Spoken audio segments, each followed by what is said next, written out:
آزمیہ info hub کے plate form سے اپنے سامعین و ناظرین کے لیے بہت ساری دعائیں لیے حاضر خدمت۔ آج ہم آپ کو ہزارہ ڈویژن کے ضلع ایبٹا آباد کے ایک گاؤں مانگل لیے چلتے ہیں، جہاں پر حضرت خواجہ میاں گل محمد المعروف کنگال بادشاہ رحمۃ اللہ علیہ آرام فرما ہیں۔ ایبٹا آباد اور مانسیرہ کے تقریباً درمیان میں مانگل کی آبادی موجود ہے۔ دونوں اطراف سے تقریباً 12 کلومیٹر کی مسافت بنتی ہے۔ بہرحال ہم ایبٹ آباد کی طرف سے گئے تھے تو ایبٹ آباد سے تقریباً 12 کلومیٹر سفر کرنے کے بعد جب آپ مانگل اسٹاپ پر اترتے ہیں تو گاڑی سے اترتے ہی اپنے بائیں جانب آپ کو مانگل تھانے کی عمارت نظر آتی ہے، اور جوں ہی دائیں طرف مڑیں تو آپ کو سامنے سیڑھیاں نظر آتی ہیں۔ اب سڑک عبور کرنے کے بعد آپ ان سیڑھیوں سے اوپر جاتے ہیں تو سیڑھیاں ختم ہونے پر آپ کو سامنے ہی ایک مزار شریف نظر آتا ہے، اور اس کے ساتھ ہی ملحقہ مسجد شریف بھی، جو کہ خوبصورت و کشادہ تیار کی گئی ہے۔ مسجد شریف کے مرکزی دروازے سے داخل ہوتے ہی آپ کو بائیں طرف حضرت خواجہ میاں گل محمد المعروف کنگال بادشاہ رحمۃ اللہ علیہ کا مزار شریف نظر آتا ہے۔ کنگال بادشاہ رحمۃ اللہ علیہ ایک ایسے بزرگ تھے جنہوں نے اپنی ساری زندگی اللہ کی محبت، عاجزی اور خدمت خلق میں گزاری۔ دنیاوی مال و دولت کو چھوڑ کر آپ نے فقیری کو اپنایا۔ خواجہ میاں گل محمد المعروف کنگال بادشاہ رحمۃ اللہ علیہ کی پیدائش دہلی کے ایک شاہی گھرانے میں ہوئی۔ آپ کو بچپن ہی سے بادشاہت، عزت اور مال و دولت میسر تھا، لیکن دل کی گہرائیوں میں سے ایک بے قراری تھی، اور وہ حقیقت کی تلاش، اللہ کے قرب کی جستجو۔ یہی تلاش آپ کو دنیاوی سلطنت چھوڑنے اور روحانیت کی راہ اختیار کرنے پر لے آئی۔ مرکزی جامع مسجد دربار عالیہ مانگل شریف کے خطیب محترم مولانا گل نظر سے جب ہم نے حضرت خواجہ میاں گل محمد المعروف کنگال بادشاہ رحمۃ اللہ علیہ کے بارے جاننا چاہا تو انہوں نے کچھ یوں بتایا۔ جی، انہوں کا نام حضرت خواجہ میاں گل محمد المعروف کنگال بادشاہ رحمۃ اللہ تعالی علیہ۔ تحریری طور تے تو کوئی نہیں، لیکن زبانی طور تے انہوں کا ذکر اس طرح ہے کہ دہلی کے بادشاہ گزرے، پھر انہوں بادشاہی چھوڑ کے فقیری اختیار کی، پھر اپنا ملک چھوڑ کے پیادل راستوں تو انہوں سفر کیا، کشمیر دے وچ جا کے آپ کی بیعت ہوئی ہے حضرت خواجہ عبد الصبور کشمیری رحمۃ اللہ تعالی علیہ کے ہاتھوں پہ۔ پھر جتنی منازلہ ہیں قرآنیت کی وہ ساریاں پھر انہوں اس جگہ طے کرائی ہیں۔ اس تو بعد پھر انہوں نے انہوں پیر و مرشد نے حکم دیتا کہ تسی ہزارے بھی چلے جاؤ، پھر پکھلی کے بچ آپ کی بیٹھک ہے، اس بعد پھر مانگل شریف آگے۔ اس وقت ظاہر ہے اس طرح کے علاقے نہیں ہیں، جنگل ہے یا ویران علاقے ہے، لیکن چونکہ آپ نے جگہ پسند ہے آپ اس جگہ دن بیندے۔ اس تو بعد رات کے وقت بانڈا پیر خان چلے جانے، پھر خطہ کہ آپ نے زندگی کا جتنا سفر طے کیا اس جگہ تے، پھر آپ تک سال بانڈا پیر خان دے وچ ہویا ہے۔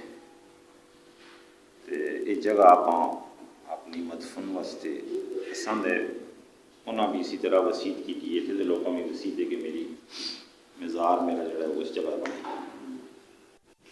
پھر آپ تا نماز جنازہ بانڈا پیر خان تو اٹھا کے پھر اس جگہ لے آئے، پھر آپ کا مدفون اس جگہ تے ہوئے۔ عرصہ بہت سارا گزر گیا ہے، کیونکہ اس وقت کوئی اور حالات ہیں، اور حالات ہیں نہیں، کم و بیش 350 سال آپ تے وصال دے تقریباً ہو رہے ہیں۔ 24 محرم آپ کا وصال ہے، اسی 24 محرم عرس ہوں ہے۔ عرس کا اہتمام جڑا ہے وہ دربار عالیہ قادریہ چھور شریف ہری پور والوں نے شروع کیتا ہے، وہی انہوں تک کر رہے ہیں اسی طرح۔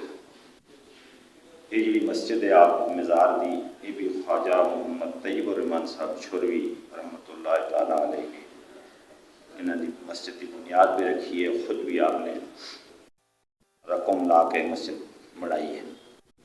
اس کا ترلا کوشن جو ہے، بلکہ 2 پہلے قبرستان ہوتے فرش پایا ہے، اس تو بعد پھر مسجد بنی یہ خواجہ طیب الرحمن صاحب چھولوی رحمۃ اللہ تعالیٰ نے اس وقت تو لے کے دربار علیہ قادریہ چور شریف اور اس کا اہتمام سارا انہوں کو نہیں ہوتا ہے۔ باقی مسجد کا نظام یا نظام وہ اتنے مقامی لوگ جڑے کمیٹی ہے اس طرح چلا رہی ہے۔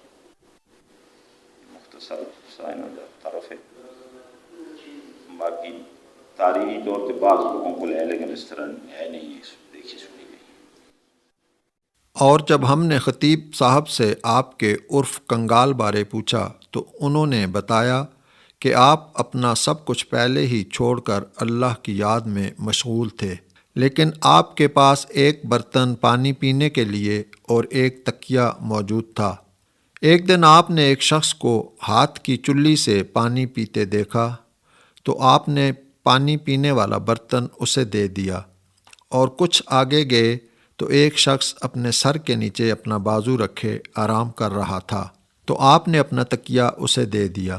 اب آپ بالکل خالی ہاتھ تھے اور کچھ فاصلہ طے کرنے کے بعد آپ نے ایک جگہ ایک عمر رسیدہ خاتون سے پینے کو کچھ طلب کیا۔ اب اس نے پانی یا لسی کچھ پینے کو دیا تو جب آپ پی چکے تو اس مائی صاحبہ نے کہا کہ آپ کے پاس نسوار ہے؟ تو آپ نے فرمایا نہیں جی۔ تو اس پر اس مائی نے کہا کہ تو بھی میری طرح کنگال ہی ہے؟ تو آپ نے کہا ہاں بالکل میں بھی کنگال ہوں۔ تو یہ لفظ آپ کو اتنا پسند آیا کہ پھر آپ سے جو بھی آپ کا نام پوچھتا تو آپ کہتے کہ میں کنگال ہوں، اور بادشاہ تو آپ تھے ہی۔